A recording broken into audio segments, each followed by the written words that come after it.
माघ मास महात्म्य छठवां अध्याय।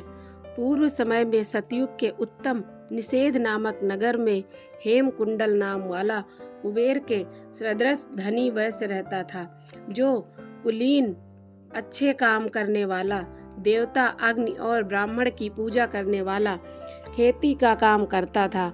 वह गौ, घोड़े, भैंस आदि का पालन करता और दूध, दही, छाछ, गोबर, घास, गुड़, चीनी आदि अनेक वस्तु बेचा करता और उसने इस प्रकार बहुत सा धन इकट्ठा कर लिया था। जब वह बूढ़ा हो गया तो मृत्यु को निकट समझकर उसने धर्म के कार्य करने प्रारंभ कर दिए।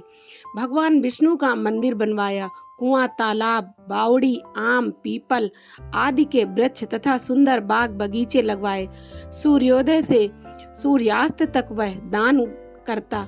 गांव के चारों तरफ जल की प्याऊ लगवाई। उसने सारे जन्म भर जितने भी पाप किए थे उनका प्रायश्चित करता था। इस प्रकार उसके 2 पुत्र उत्पन्न हुए, जिनका नाम वह कुंडल और विकुंडल रखा। जब दोनों लड़के युवा अवस्था को प्रारंभ हुए तो हेमकुंडल वैश्य गृहस्थी का सब कार्य उन्हें सौंपकर भगवान की तपस्या के निमित्त वन में चला गया और वहां विष्णु की आराधना में शरीर को सुखाकर अंत में विष्णु लोक को प्राप्त हुआ। उसके दोनों पुत्र लक्ष्मी के मद को प्राप्त होकर बुरे कर्मों में लग गए। वह वैश्यागामी होकर वीणा और बाजे लेकर वेश्याओं के साथ गाते फिरते थे। अच्छे सुंदर वस्त्र पहनकर, सुगंधित तेल आदि लगाकर, भांड और खुशामदीदों से घिरे हुए हाथी की सवारी करते थे और सुंदर घरों में रहते थे। इस प्रकार ऊपर बोए बीज के सदृश वह अपने धन को बुरे कर्मों में नष्ट करते थे।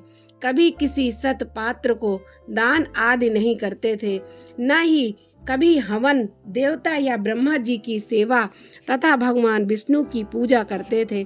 इस प्रकार थोड़े ही दिनों में उनका सब द्रव्य नष्ट हो गया।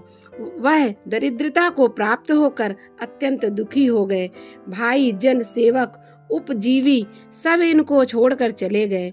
तब इन्होंने चोरी आदि करना आरंभ किया और राजा के भय से नगर को छोड़कर चोर तथा डाकुओं के साथ वन में रहने लगे और वहां अपने तीक्ष्ण बाणों से वन के पक्षी, हिरण आदि पशु तथा हिंसक जीवों को मारकर खाने लगे।